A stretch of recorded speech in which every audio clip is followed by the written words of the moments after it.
જય શ્રી કૃષ્ણ મિત્રો, ધાર્મિક વર્લ્ડમાં આપ સર્વેનો હાર્દિક સ્વાગત છે।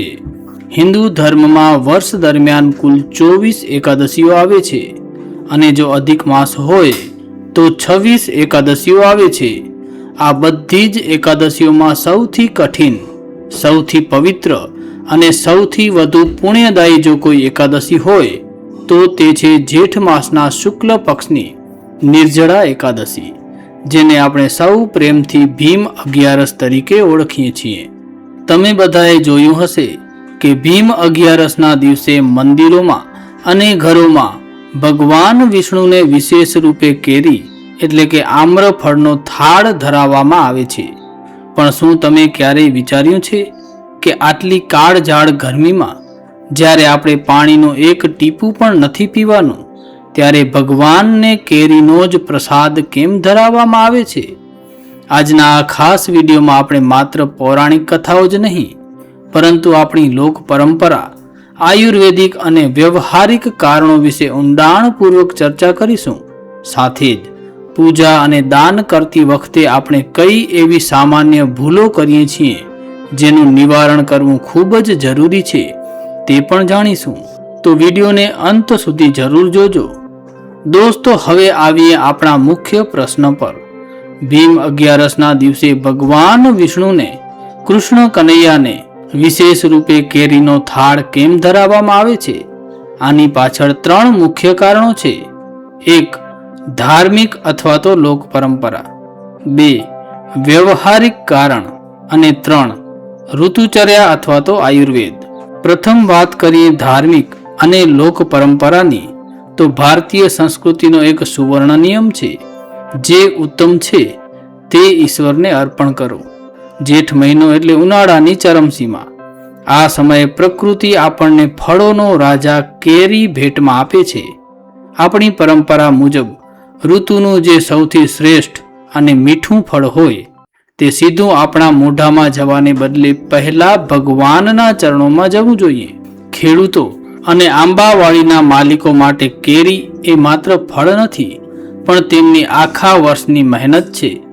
લોક પરંપરા મુજબ વર્ષની પહેલી આવક કે પહેલો પાક ભગવાનને ધરવાથી તેમાં બરકત આવે છે। ભગવાન વિષ્ણુ પીતાંબરધારી છે, એટલે કે પીળા વસ્ત્રો પહેરનારા છે। પીળો રંગ તેમને અત્યંત પ્રિય છે। પાકી કેરીનો સુવર્ણ પીળો રંગ ભગવાન વિષ્ણુની આભા સાથે સામ્યતા ધરાવે છે।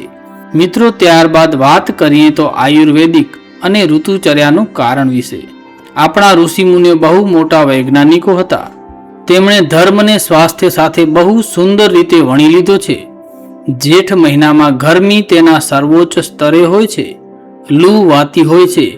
આ સમયે શરીરને પાણી અને પોષણની સૌથી વધુ જરૂર હોય છે। ભીમ અગિયારસે આપણે પાણી નથી પીતા, પરંતુ બીજે દિવસે એટલે કે બારસના દિવસે વ્રતના પારણા કરવાના હોય છે।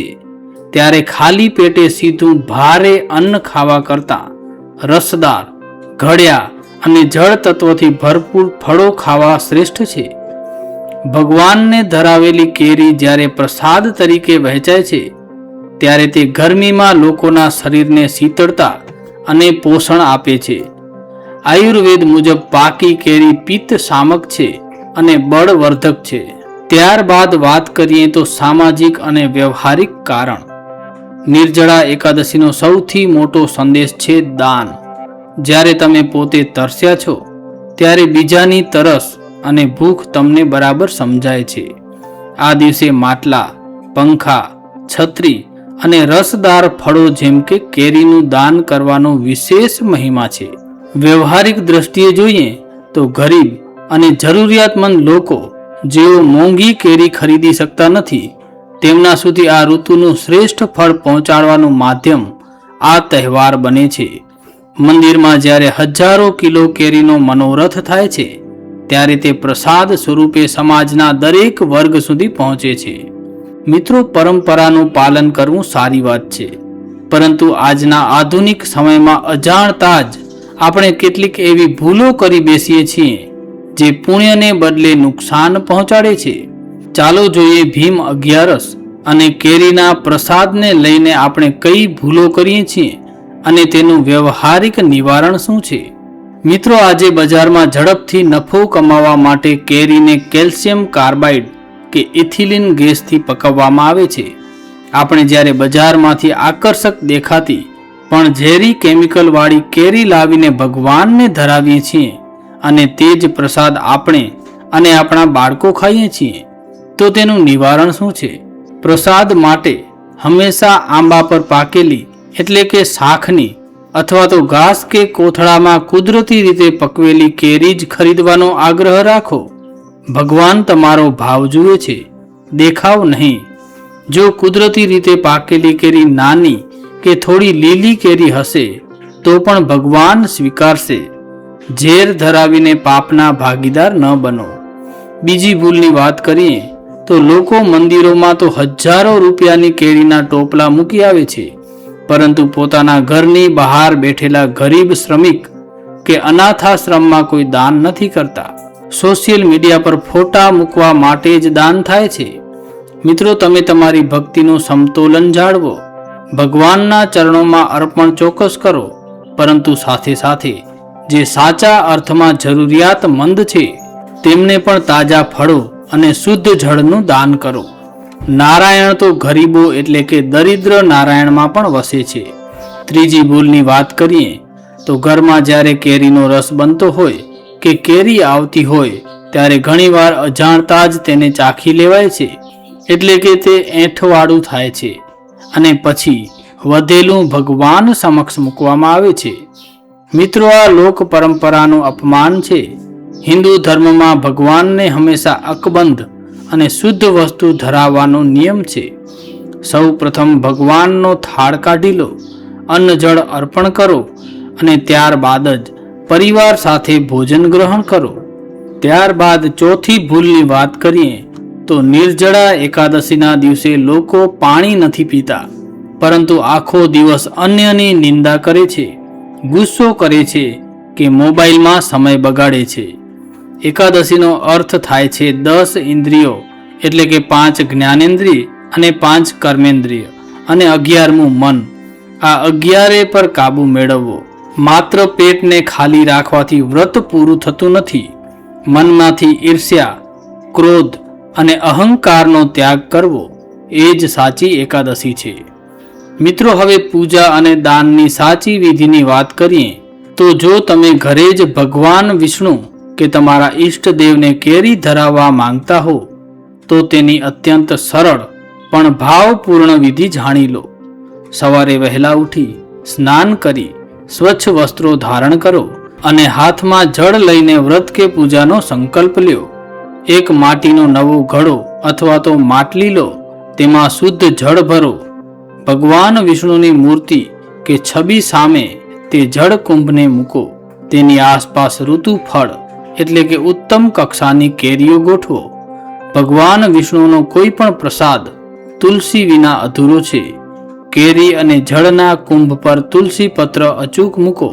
ત્યારબાદ ઓમ નમો ભગવતે વાસુદેવાય આ મંત્રનો જાપ કરતા કરતા ભગવાનને પ્રાર્થના કરો કે હે પ્રભુ, આ ઋતુનું આ સર્વશ્રેષ્ઠ ફળ હું આપના ચરણોમાં અર્પણ કરું છું.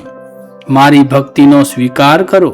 પૂજા પૂરી થયા પછી આ ઘડો અને કેરીઓ કોઈ સુપાત્ર બ્રાહ્મણ કે કોઈ જરૂરિયાતમંદ વ્યક્તિને દાનમાં આપી દો. વિડીયોના અંત તરફ આવતા ચાલો એક બહુ જ ઊંડો અને આજના સમય માટે જરૂરી વિચાર કરીએ. ભીમ અગિયારસ આપણને પ્રકૃતિ પ્રત્યેની કૃતજ્ઞતા શીખવે છે. જ્યારે આપણે નિર્જળા રહીએ છીએ ત્યારે આપણને પાણીના એક એક ટીપાની કિંમત સમજાય છે. આજના ગ્લોબલ વોર્મિંગ અને જળ સંકટના સમયમાં ભીમ અગિયારસનો સાચો અર્થ માત્ર એક દિવસ તરસ્યા રહેવામાં નથી, પરંતુ આખું વર્ષ પાણીનો બગાડ અટકાવવામાં છે. આપણે ભગવાનને ફળો અર્પણ કરીએ છીએ, પણ શું આપણે ક્યારેય નવા વૃક્ષો વાવ્યા છે? જો આપણે ઈચ્છીએ કે આપણી આવનારી પેઢીઓ પણ ભગવાનને કેરીના થાળ ધરી શકે તો આપણે વૃક્ષારોપણ કરવું પડશે, પર્યાવરણનું રક્ષણ કરવું પડશે. સાચો ધર્મ એ જ છે જે તમને પ્રકૃતિ સાથે જોડે છે. તો મિત્રો, આ હતી ભીમ 11ના દિવસે ભગવાન વિષ્ણુને કેરી ધરાવવા પાછળની સંપૂર્ણ અને વિસ્તૃત માહિતી. આપણે જોયું કે તેમાં ધર્મ, આયુર્વેદ અને દાનનો કેટલો અદ્ભુત સમન્વય રહેલો છે. સાથે જ આપણે એ પણ શીખ્યા કે કેમિકલવાળી કેરીથી બચવું અને સાચા અર્થમાં દાન કરવું કેટલું જરૂરી છે. મને આશા છે કે આ માહિતી તમને ખૂબ જ રસપ્રદ અને ઉપયોગી લાગી હશે. આ ભીમ 11 જ્યારે તમે ભગવાનને કેરી ધરાવો ત્યારે આ બધી જ બાબતોનું સ્મરણ ચોક્કસ કરજો. જો તમને આ વિડીયો ગમ્યો હોય તો તેને લાઈક કરવાનું ભૂલતા નહીં. તમારા પરિવારજનો અને મિત્રો સાથે આ વિડીયો શેર જરૂર કરજો, જેથી તેઓ પણ આ માહિતી જાણી શકે. તમે ભીમ 11નું વ્રત કરો છો કે નહીં? મને નીચે કોમેન્ટ કરીને જરૂર જણાવજો. આપણી સંસ્કૃતિની આવી જ સુંદર અને વૈજ્ઞાનિક માહિતી મેળવતા રહેવા માટે આપણી ચેનલને સબસ્ક્રાઇબ કરવાનું ન ભૂલતા. ફરી મળીશું એક નવા વિષય અને નવી માહિતી સાથે. ત્યાં સુધી સ્વસ્થ રહો, મસ્ત રહો અને ભક્તિમય રહો. જય શ્રી કૃષ્ણ, જય માતાજી, હર હર મહાદેવ હર.